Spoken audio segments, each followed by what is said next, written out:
Hi everyone, and welcome to an episode of Trident Talks. I'm Josh, the Recruitment Director here at Trident, and today we're joined by Mark Tibbs, the Cyber Intelligence Director at Mishcon de Reya. Mark, welcome. Hi Josh, thanks very much for having me. You're very welcome.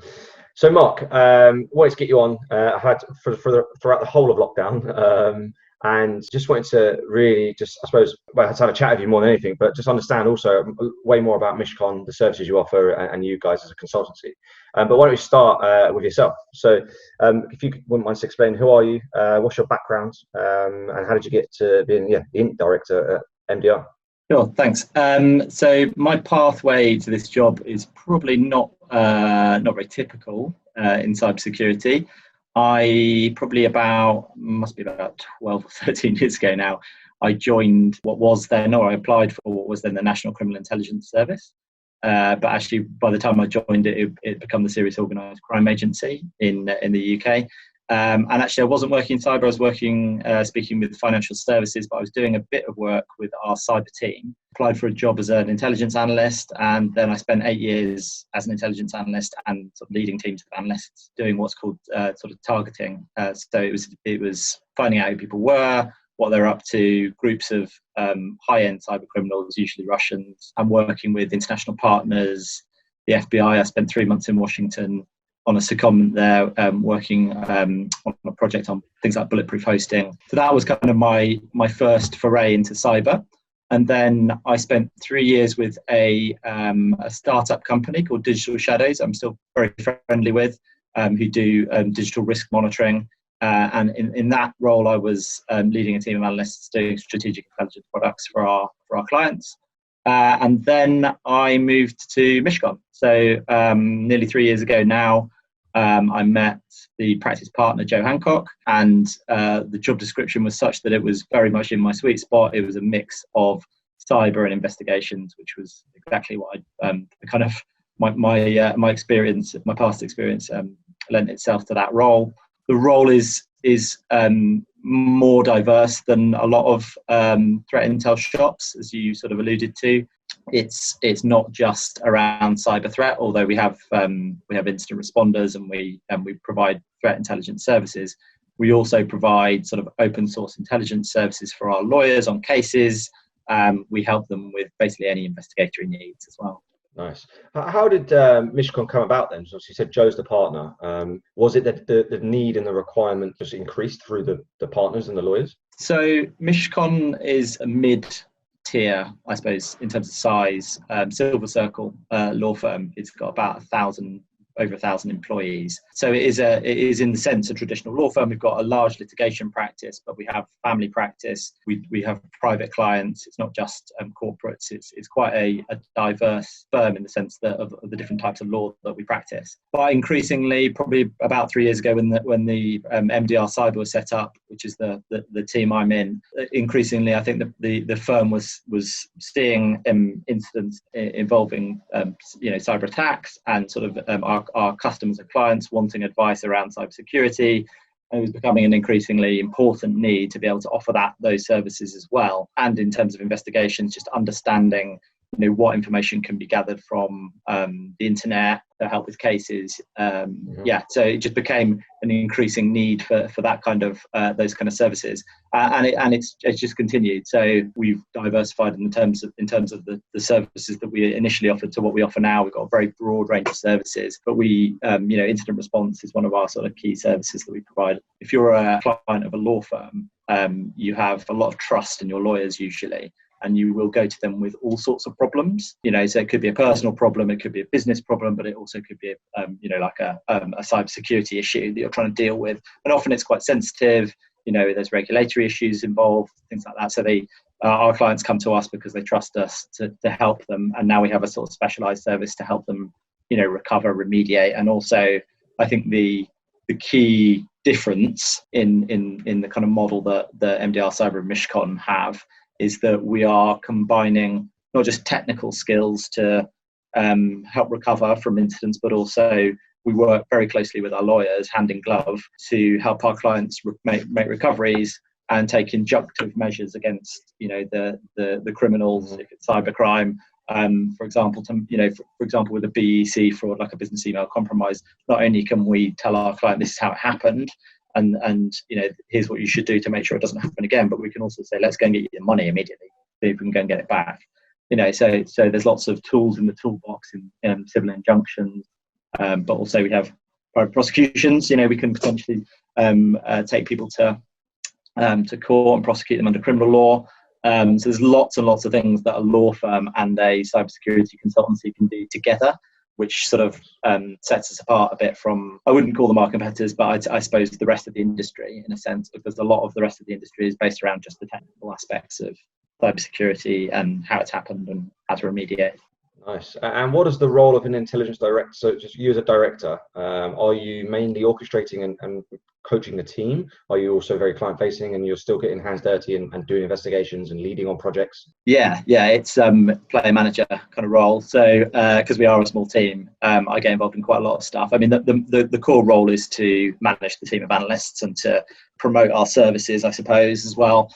So it's business development, but it's also team management, and it's also sort of strategy of the unit as well. So it's a kind of leadership role within the small team. If I am an analyst working in your team, I suppose the difference, if I was to work in another intelligence consultancy or a general cyber consultancy, is that I get exposed a lot to the legal side of investigations. Yeah. And because you're throwing terms that I don't understand, like civil injunctions and stuff. Injunctions, yeah. So what I mean by that is legal tools like orders that you can get a court can grant you to say disclose information. One of the tools that our lawyers use quite regularly are sort of disclosure orders.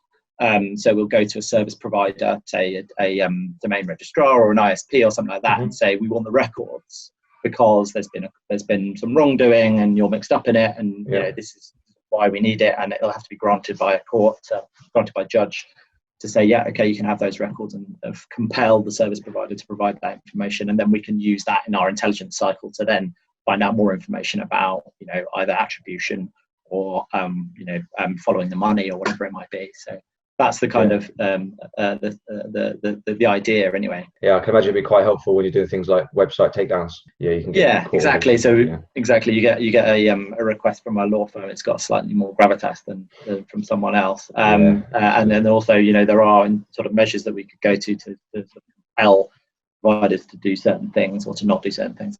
But back to your original question, as a sort of member of the team, the exposure that you get is very varied. So you'll be client facing, you'll deal with internal clients, so like our lawyers, but also their clients as well. So the end client will be advising on things. Often it's very personal, it's very real. Some of the incidents that we're dealing with, it's there's sort of large losses that we're talking about as well. Typically, a victim will only hire a law firm when there's been sort of significant losses that they can try and recover, because the cost of taking things to court can be quite high. So often we're dealing with multi-million-pound frauds and things like that. So I'd say it's more immediate in some ways than theoretical. You're dealing with sometimes people's personal wealth, that they've lost, or if it's a sort of something like a ransomware attack, it can be, obviously, as you know, very troubling for businesses to experience, loss of availability of their services, customer, confidence. So it can be quite stressful. So you get kind of like, it's quite fast paced at some points. When we're dealing with incidents, especially, that can be very fast paced, very exciting, but also, it's not something you can do like 24/7. It can be quite taxing.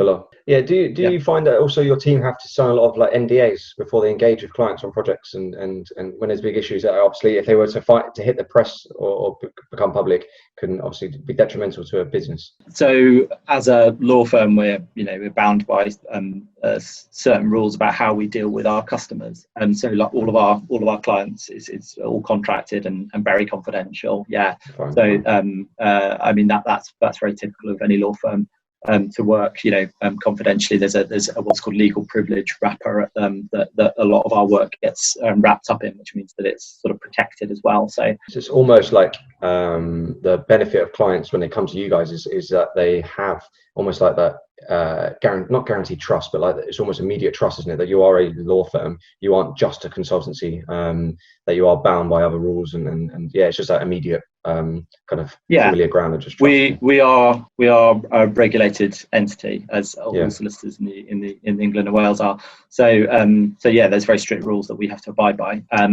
But yeah, and that's where the trust comes from. The firm has a sort of our advertising is around sort of it's business, but it's personal. So a lot of our work is actually very much about supporting the individual clients in what they're trying to do, and that's what our business has been built on. Are you just to sort of switch up a little bit? Are you seeing a particular incident or breach or ransomware or something, an attack that's become more common because of like lockdown, or just recently? Obviously, we've got the BEC side of things where you've got everybody work from home and people are more likely to click on links and things like that, and phishing attacks.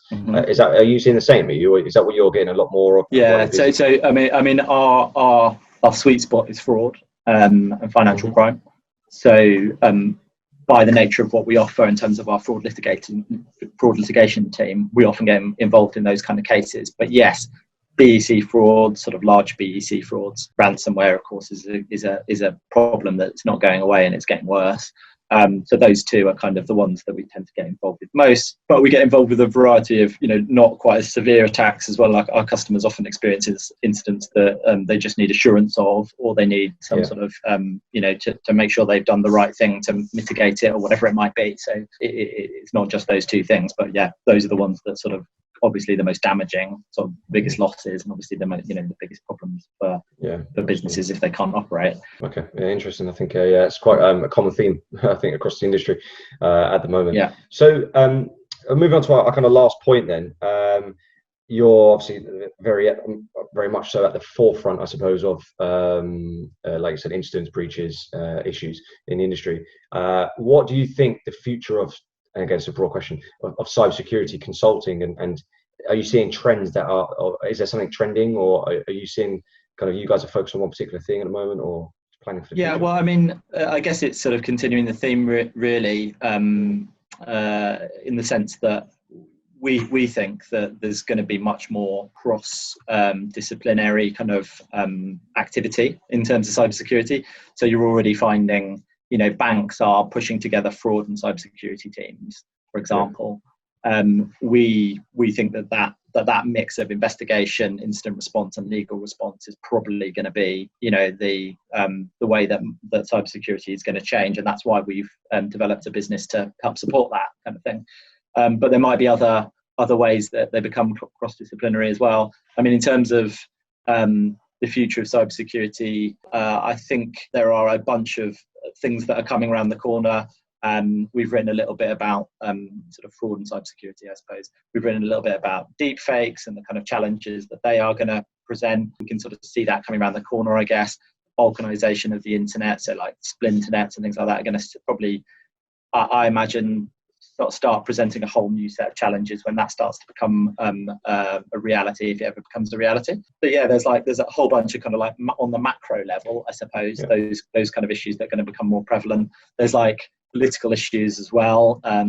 We see in America and China in particular, that kind of trade war and things like that. That is probably going to present new issues for everyone, I should think.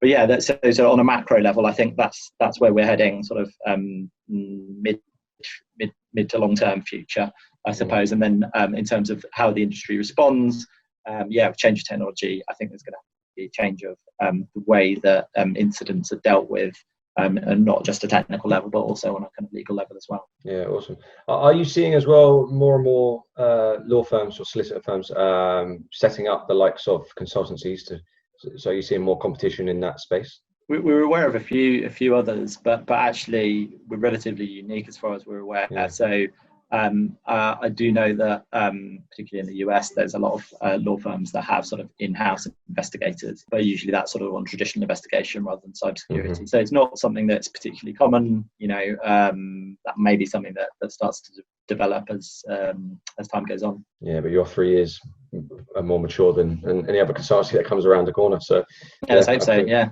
absolutely. Yeah, right. Well, look, thank you very much for coming on. It's been a pleasure, and it's been great to talk. Thank you, Mark. Josh, thanks, mate. Bye.